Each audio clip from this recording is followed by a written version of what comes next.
a lot of what's going to be happening this time is basically me telling you, like, how about now you talk to God about this, and then you go and talk to God about that, and now you go talk about this other thing. Maybe this will be helpful, and that's basically what the exercises are suggestions that I'll give you for you to spend some time in prayer.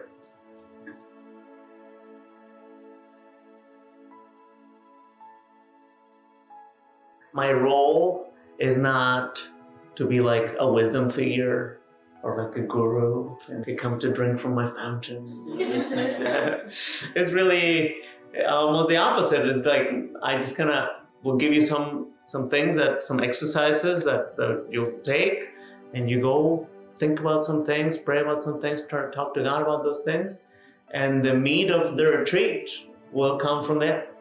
I'll provide some of the things Ignatius says that we provide is basically an order and a method to conversations with God. So I'm just kind of go in a particular order that Ignatius, has found that it's helpful. We will have some material, a lot of really helpful material, but the more important thing is not so much what I'll be giving you, but how you make those integrations into your life and how do you bring the Lord into conversation. So the first is what is the purpose? What are we coming here to do? And Ignatius sees that the exercises have like a double purpose, we could think. And it says to first get rid of inordinate affections, he calls them, sometimes disordered affections, inordinate attachments, different translations. We'll talk about that. But basically it's one way of saying like to become a freer person. That I'm not determined by all kinds of things that could determine my actions, and I don't walk in the world with freedom. And so this, one of the things that we come to do is to become freer people, So, and we don't just get rid of those disordered affections, but we do it for a purpose. And that is the second thing would be so that we may seek and find, not just seek, but also find God's will for our lives. Ignatius really believed that God's will is not something that will remain ethereal for us or for existence that is mysterious, but he really believed that God wants to communicate with us and that we are able to know what God is trying to tell us, and we'll talk about ways in which we'll make that clearer. So first, get rid of what doesn't make us free, so that we may seek and find God's will for our lives. And as he talks about the purpose of the spiritual exercises, he will basically describe why did he call them spiritual exercises. I think you might have heard of this term before, and maybe it's not so fresh anymore. But when Ignatius wrote it, nobody had come up with that term. It was like a really fresh thing to think about. Like, it's like exercises, but for your soul. So like a spiritual workout. That's really the idea of like if we come to do like a workout. It's kind of like our body needs exercise. You might say, well, I really wish I could just stay in bed my whole life. Well, if you do that, it's not really, it's like you get sores. Like you could die from that, basically. But like you kind of have to move your body a little bit, and when you move your body, it's like, like my lower back doesn't hurt when I go for a run. I realize that. My doctor told me. So. But like if I move my body, it doesn't get so problematic. Now, it's the same with our spirit. Sometimes I think there's a way of going about this where you could say like, well, I had an important experience in my life. It was a good retreat. I did it, sat with God. So now I can do my whole other thing, the rest of my spirit. Well, we kind of need to continually kind of keep it moving a little bit. And sometimes there might be some effort in what we're about to do. It might take some effort as it takes effort to go for a walk. There's different kinds. You can get really intense effort, like go to like a really intense class. or go for a walk, and that's also exercise, you know. So I'll give you basically proposals, and you take it with gentleness, kind of whatever feels right for you, and whatever feels comfortable. And I think the key is to start thinking about it as this is spiritual exercise in that sense. It can be very enjoyable.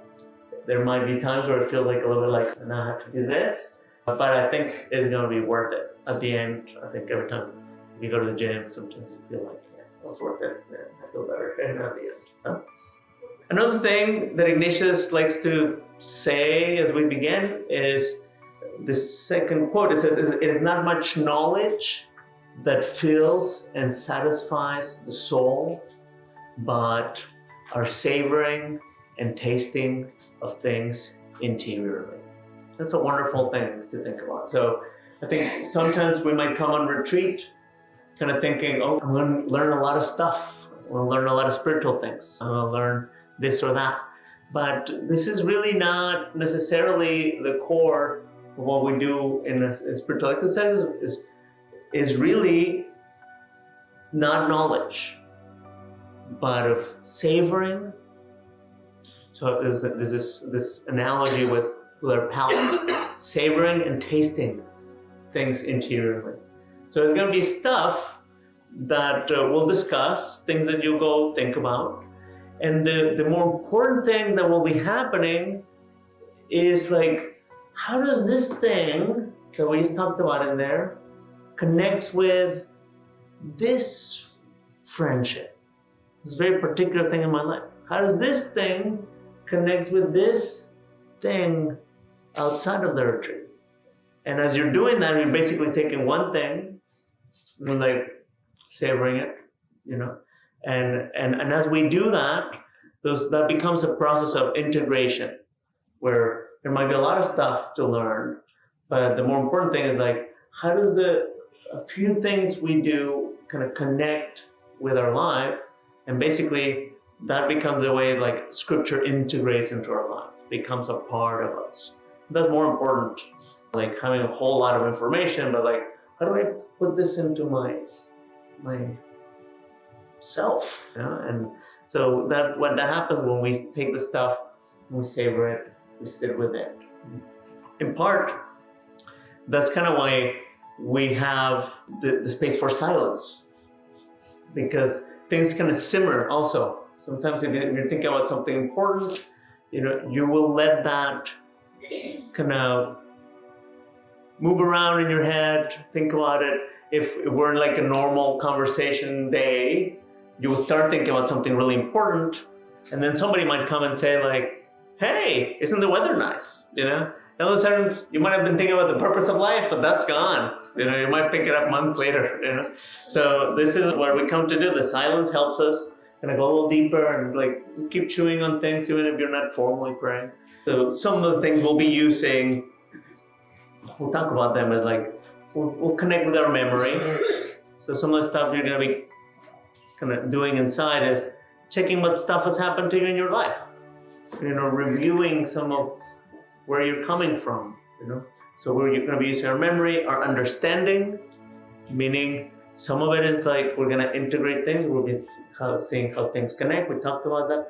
And also our will. You know, part of the experience, I think, when Ignatius talks about using our will during these times of prayer, what he means sometimes is also, you know, to let ourselves, you know, be fully in the experience. There's a way of entering into anything that you could just come in kind of with your normal senses, you know, and like, let me see what they said, let me hear what they said, and not really let yourself be affected by it. And there's also a way where you can engage with your whole being, and your will kind of, it's something that you do freely, you know. But we decide to engage with our heart with things. I saw that when I was teaching high schoolers, you know, I would see that a lot. We had a boys' high school. From the last year, there was a girls' high school next door, and they would mix so that we had classes together. And so there was a lot of hormones everywhere and a lot of excitement in the air. And I remember seeing things like, boys and girls saying like, "Oh my God, she passed right next to me. She touched me. Oh my God." And I'm like, "She smells so sweetly. Like she smells. Oh my God." And she would but I mean, the place did not smell good, let me tell you. But to that girl, that boy, somehow it just smells wonderfully, And I always thought, like, what is at play here? Because it's not like that they touched, they were constantly passing all kinds of people and touching and rubbing, in the hallways. But like that particular person, when they touched, when they smelled, what happened? Like, well, they were engaging in a different way. They were engaging with their heart, And then when you're engaging with your whole self, or you put yourself to really notice somebody, you use your will in it, and then you realize that, like everything expands.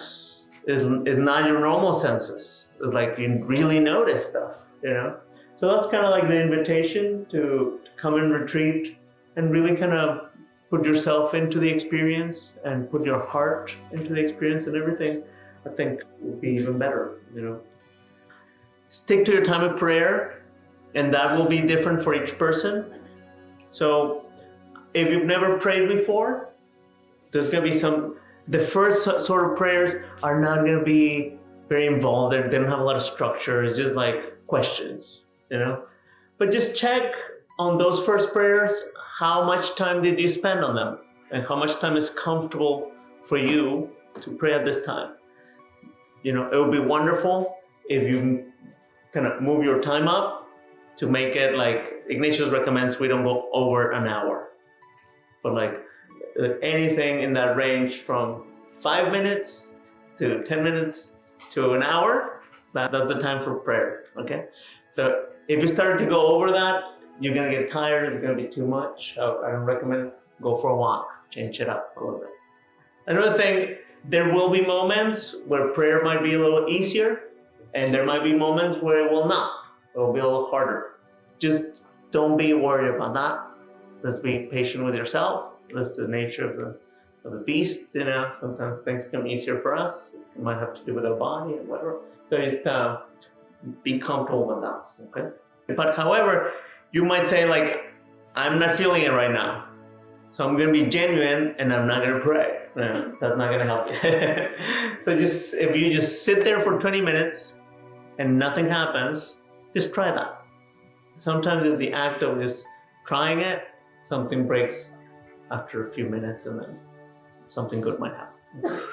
In the exercise, St. Ignatius talks about silence, and he says there are 3 main benefits of silence. So the first one is, like, if you think about it as a relationship from the point of view of God, is that it pleases God. Like it would please any friend that you would make time for them. So when we make silence, we're basically making space for God, and it pleases God. The second one is kind of what we were saying, that when we are in silence, we're less distracted, and we're able to go deeper into our thinking and our spirit. So for us, it benefits us, silence. And thirdly, from the point of view of the relationship, one is from God, one is from me, but from the relationship, that the relationship gets stronger when we spend time together. So give yourselves also that gift. And finally, I'll just say the presupposition that Ignatius puts. This is something that will be helpful for life in general, but it's helpful for the retreat. Ignatius says that we should presuppose, let's put it like that every good Christian should be more ready to, what he calls, to save the proposition of the other. Meaning, to try to take the best interpretation onto what they're saying. Of course, this is not going to be always the case, that I can save the proposition. There might be somebody sometimes says something and I'm like, well, I can't find a way of understanding that in a positive light. So what Ignatius is not saying is like to try to pretend it was good. So don't. It's also about living in the truth. But he says, first, like if it's something where I could interpret it in a positive light or in a negative light, well, choose to imagine that most people are like you, that have good intentions. Normally we say like, well, I normally try my best. Like I'm normally not trying to mess things up. I'm doing my best. So if we grant that to other people, I think it's just a great way to start. There might be a time when somebody will say something where it's like, well, I can't interpret that, what they said, in a positive light. So it says, second step, Ignatius says, if I can't say that proposition, then ask questions. And normally I would say, like, just for life, like it's helpful to ask questions with curiosity. Instead of like, let me see how I'm going to squash your arguments. I'm going to ask you questions to entrap you. So we want to like just ask a question with trying to understand where the other's coming from.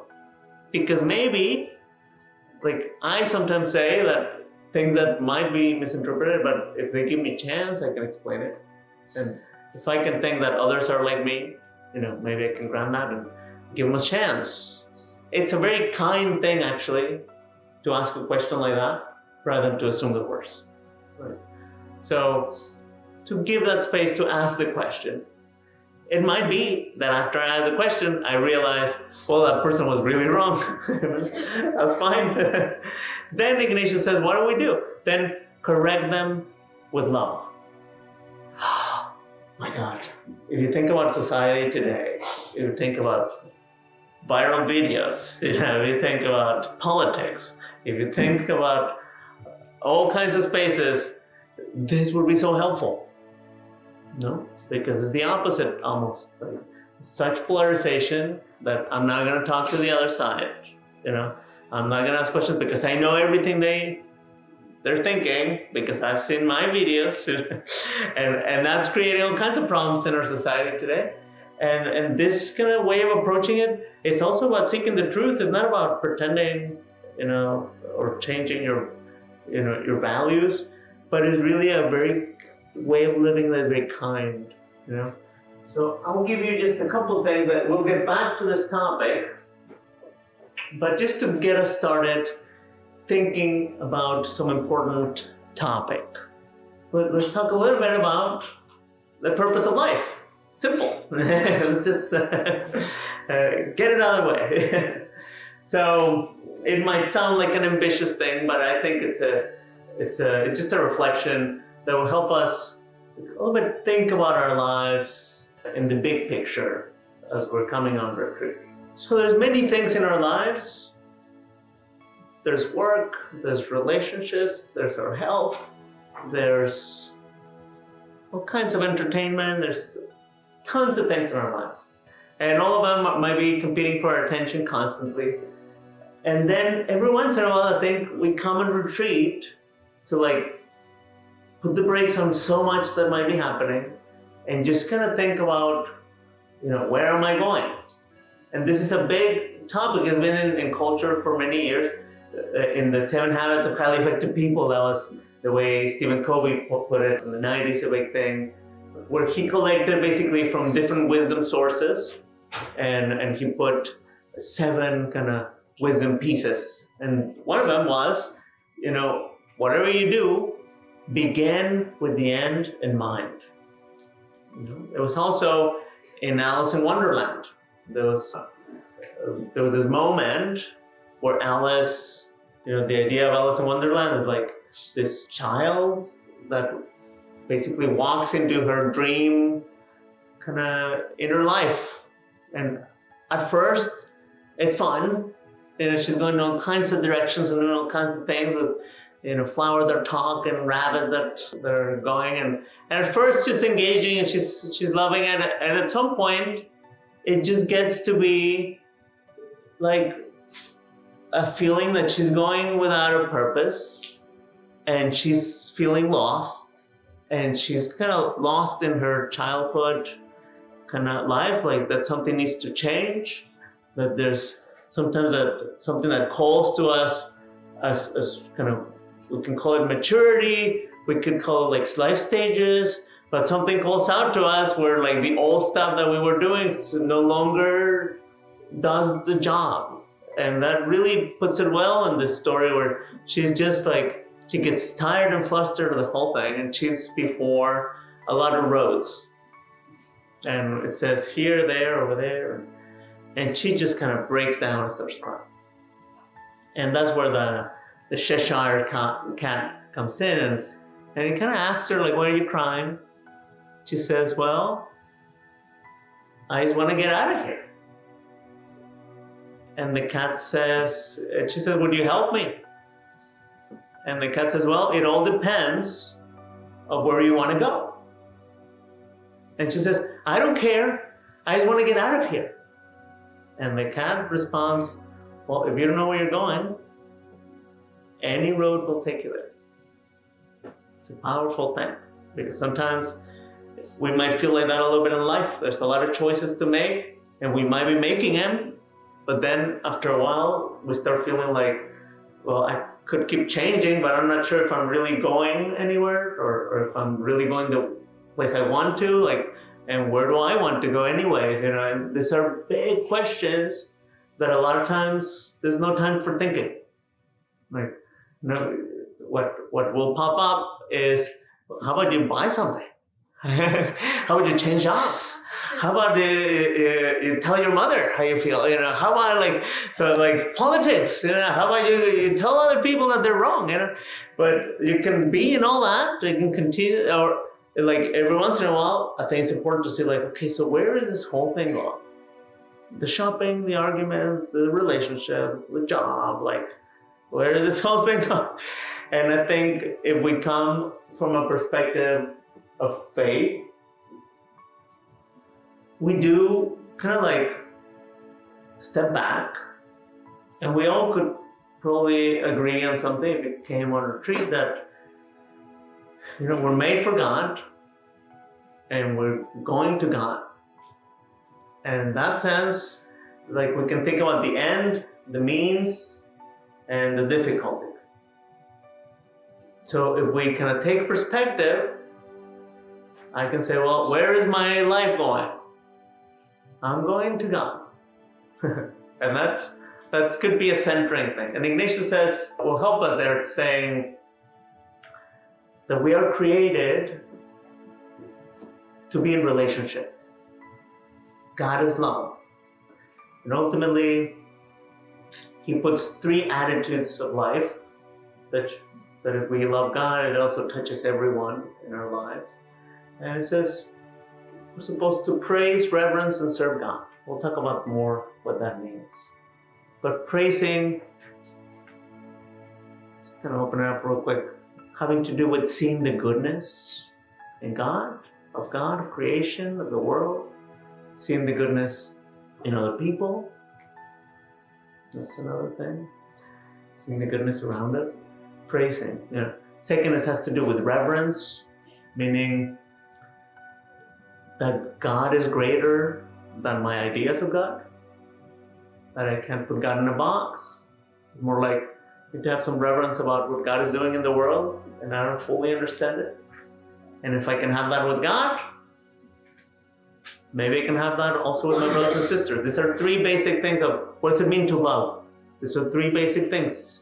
The Ignatians believe that love has to be done in action. So these are three actions that have to do with love. The other one is reverence with people. What does reverence mean? Well, also that people in my life are greater than my ideas of them. I don't fully understand you. I will never fully understand another person. You know? And I can't control you. And I can't put you in my boxes. And I can't make you be more like me. I can force you to think like me, even if I think holy things. You know? There's a place of reverence for every human being that if I take it, I'm going to be a happier person. And if I don't, I'm going to be very upset all the time. Praising, seeing the goodness in people, in God, and creation. Reverencing, respecting the difference. It's another way of saying it. And finally, service. And service is something that kind of activates our gifts. And we realize that we come out of ourselves when we engage in service. We can use our gifts for the benefit of others, and they're not just for myself, but I can engage. And these are three actions that are very loving. They connect us to who God is. So what's the purpose of life? To live like that. Praise, reverence, and serve. Trust God, trust our brothers and sisters. It's kind of simple. It's not about all kinds of, and the means, it's all kinds of other things.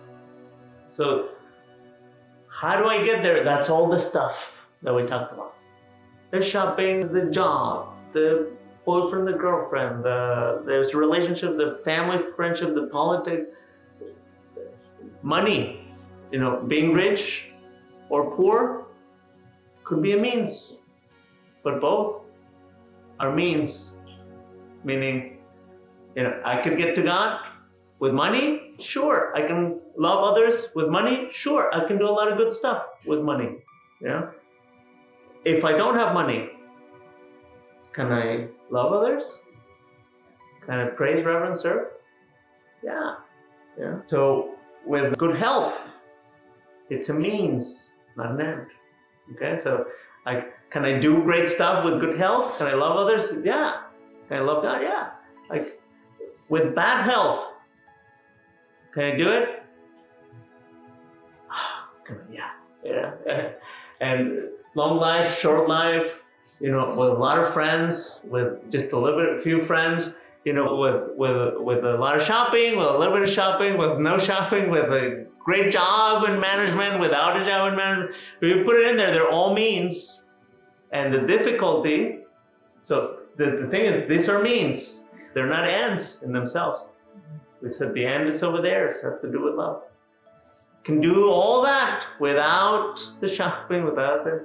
With, also, if I use it well, Now, the difficulty is that we confuse the ends and the means. We get distracted in the talking flowers and the rabbits that are running with a clock. We get confused, and all of a sudden, we get lost because we confuse the ends and the means. Now we're following this thing, and we're going crazy chases. And some people get chases that might go for years, and discover at the end of their lives that it wasn't worth it. Stephen Covey would say that a lot of businessmen that he worked with, at the end of their life, would say that nobody cared how much time they spent at the office. It's a powerful thing. Jim Carrey, it seems like he's going through an existential crisis right now. But one of the things he said in an interview with Rolling Stone was, I hope everyone had the chance of being famous and rich, so that they would realize that that's not the key to happiness. This is like people that basically got to the top of ladders that sometimes are climbing, and they're yelling from the top, this is not the place, wrong wall, don't get on this. and they're very distracting things. Very engaging, we can get there, and at the end realize. And also, there's people that have been saying this for thousands of years. Science is confirming it too. Science confirms this. The biggest longitudinal study done in the history of science was a study about happiness. And it's a great TED Talk about it. And it was a study of happiness. And what they found, they were measuring what makes people happy. They look for money, they look for all these things. And what they found was that the common denominator to people that felt themselves that they were happy was good, loving relationships. So this is it. A lot of, every major religion has been saying it. We've been saying about that we get distracted. So we come on retreat to reorient ourselves. So we might have a lot of things that we are coming with on retreat. As you start retreat, maybe this would be a centering thing to start thinking about. What are all the things that are with me right now? And how do I take a look at all of them in the right perspective? Because they're not ends in themselves. They're means. So maybe I can find some freedom in how I engage with all of those. Of course, what we normally do is that we confuse the ends and the means, and we say, God, you need to come help me to get the money, to get the job, and then things get flipped out. But so we want God to follow us, but it's like the other way around. We follow God. Yeah, there's just something to give you something to chew on, and you have your prayer for tonight and tomorrow morning. Many blessings. I'll see you tomorrow.